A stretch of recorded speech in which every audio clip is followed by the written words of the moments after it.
Témoignage à la lumière. Alléluia. Alléluia. Alléluia. Alléluia. Alléluia.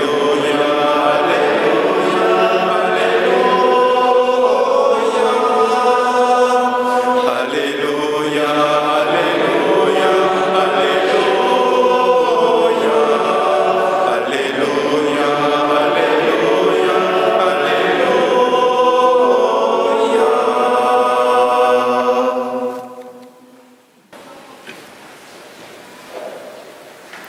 Frères et sœurs, réjouissons-nous, soyons dans la joie.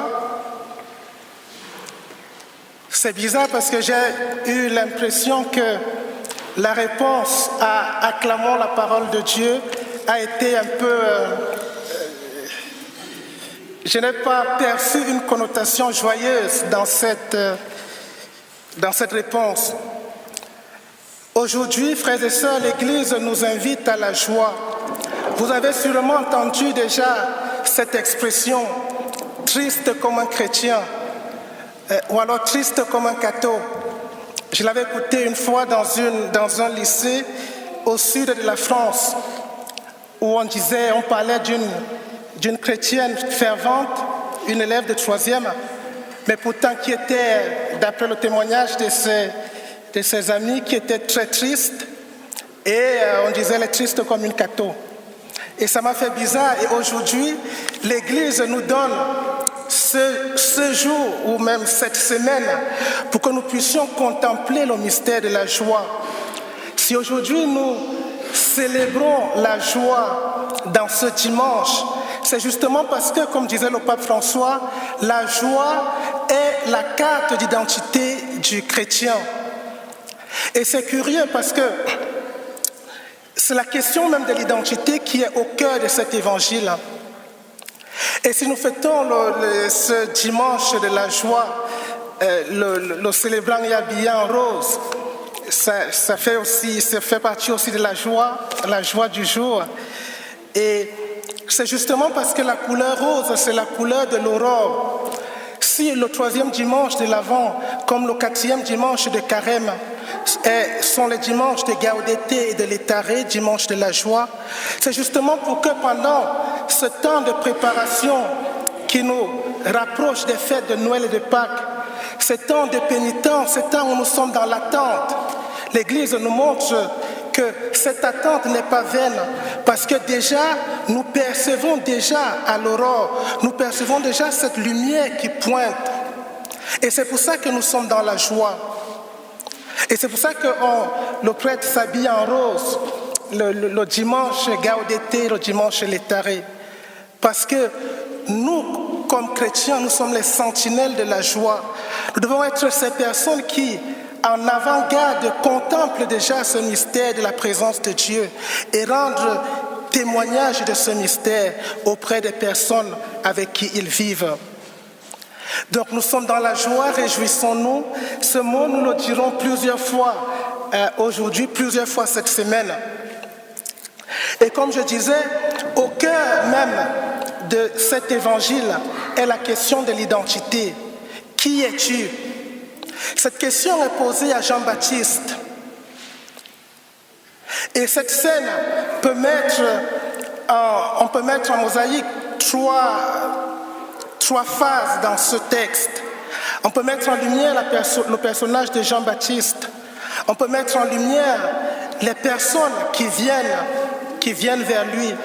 On peut également voir, comme Jean-Baptiste va le dire à la fin, la présence au milieu de ces personnes de Jésus le Christ. Et on peut se poser la question, qu'est-ce qui fait la joie dans ce texte? Comment cet évangile révèle-t-il la source même de la joie? Il me semble que dans ces 3 niveaux que je viens de mettre en lumière, quand on regarde Jean-Baptiste, il est celui qui annonce la lumière. Et je trouve même qu'au niveau littéraire, quand on est attentif, on voit que c'est tellement très bien dit, la façon dont est construit le texte de l'Évangile. Il y eut un homme envoyé par Dieu, son nom était Jean. Son nom, il est venu comme témoin pour rendre témoignage à la lumière. Et dans tout le récit, on va voir un effacement de Jean le Baptiste pour mettre en lumière celui qui est la véritable lumière. Et ceux qui viennent vers Jean, il y a comme 2 sous-groupes. Il y a ceux qui viennent parce qu'ils veulent se convertir, les pauvres fidèles de Jérusalem qui viennent vers Jean pour recevoir ce baptême de la conversion. Et c'est une bonne nouvelle pour eux. Et de l'autre côté, on a des prêtres et des scribes qui viennent parce qu'ils sont envoyés, qui ne viennent pas d'eux-mêmes, mais qui viennent parce qu'ils sont envoyés par Jérusalem pour pouvoir savoir ce qui se passe dans ce désert. Et c'est eux qui vont poser la question du « qui es-tu » ? Et cette question du « qui es-tu » va révéler que dans ce peuple déjà, il y avait cette attente. On attendait le Messie. Alors vu qu'il y avait l'agitation dans la périphérie de Jérusalem, les grands prêtres ont voulu savoir ce qui se passe et envoient donc ces personnes. Et la question du « qui es-tu » c'est une question qui nous concerne aussi foncièrement, parce que la question identitaire, de mon identité personnelle, mon identité propre, révéleront mes actes que je pose, les actes que je vais poser. Qui es-tu? Et Jean-Baptiste, il va saisir dans cette question qu'il y a comme une attente du Messie. Et tout de suite, il va dire, je ne suis pas le Messie. On ne lui a pas d'abord demandé s'il était le Messie. On lui a demandé, qui es-tu? Et il dit, je ne suis pas le Messie. Je ne suis pas Élie. Je ne suis pas le prophète annoncé. Et Jean-Baptiste, par ses négatives, va mettre en lumière cette attente qui était déjà dans le livre de Malachie. Dans Malachie, au chapitre 3, versets 23-24, cette prophétie disait « Voici que je vais vous envoyer Élie le prophète, avant que ne vienne le jour du Seigneur, jour grand et redoutable. Il ramènera le cœur des pères vers leurs fils et le cœur des fils vers leurs pères. » Il y avait également cette attente dans le livre du Deutéronome, au chapitre 18, verset 18, où Dieu dit à Moïse, « Je ferai lever au milieu de leurs frères un prophète comme toi. Je mettrai dans sa bouche des paroles et il leur dira tout ce que je lui prescrirai. » Il y a donc cette attente dans le peuple. Et Jean-Baptiste, en rejetant, il va dire, je ne suis pas Élie, je ne suis pas le prophète. Parce que ces attentes ont été relues dans la tradition comme les attentes messianiques. Et Jean-Baptiste va dire qu'il n'est pas le Messie. Et Jean-Baptiste, il va s'identifier à cette voix que disait déjà Isaïe au chapitre 40, qu'on a écouté à la première lecture dimanche dernier. La voix qui crie dans le désert. Et je vous invite à relire ce très beau texte de Saint Augustin qui fait la distinction entre la voix et la parole. Cette distinction qui est très bien soulignée dans cet évangile. Jean, il n'est pas la lumière, mais il est là pour rendre témoignage à la lumière. Jean, il n'est que la voix. Et la voix n'est rien, si j'ose dire, sans la parole. La parole se trouve dans le cœur et la voix va permettre de transporter cette parole de mon cœur vers le cœur de l'autre. Et je pense que, frères et sœurs, pour revenir à cette question de l'identité, notre plus grande joie, c'est que nous sommes des enfants de Dieu. Nous sommes fils du Père. Nous nous trouvons dans cette vague des personnes qui viennent auprès de Jean-Baptiste parce qu'ils ont découvert qu'ils sont pécheurs. Ils ont découvert qu'ils ont besoin de se convertir. Nous aussi, si nous sommes là ce dimanche, c'est parce que nous avons pris conscience que nous sommes des pauvres pécheurs. Et nous venons mendier cette conversion à celui qui est la lumière. Et la joie va être dans l'opération de ce passage des ténèbres vers la lumière.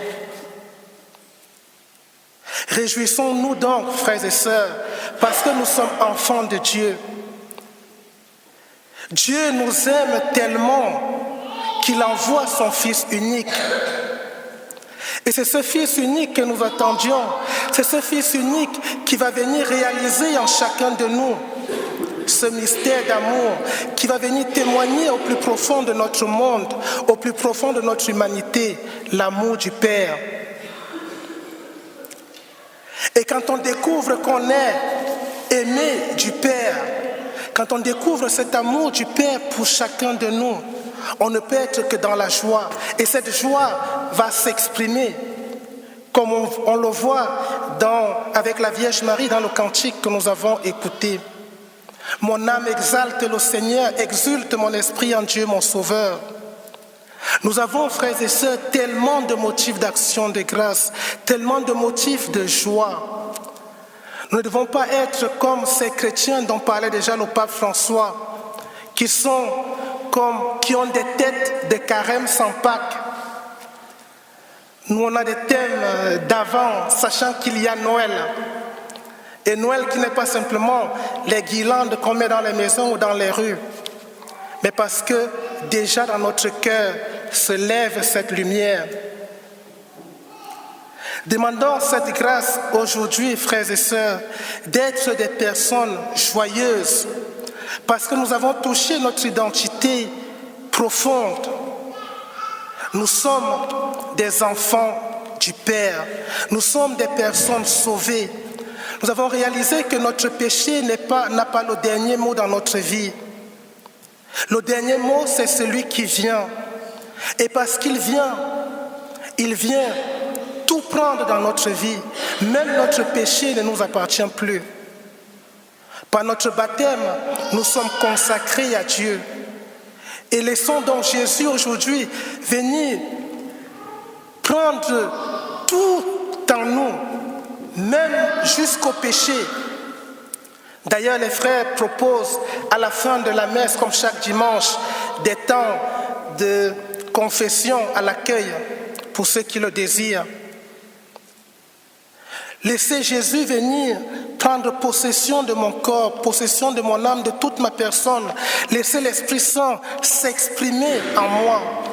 Laissez l'Esprit Saint me configurer à celui que j'attends, pour que je sois dans toutes les fibres même de ma personne, comme dit Saint Paul, dans mon corps, mon âme et mon esprit, que je sois le reflet même du Christ.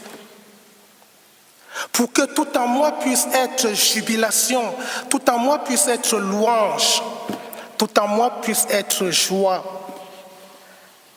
Demandons cette grâce, frères et sœurs, pour chacun de nous et pour toutes les personnes que nous connaissons, quand nous savons que beaucoup de personnes vivent dans la tristesse et ne savent plus à qui se vouer.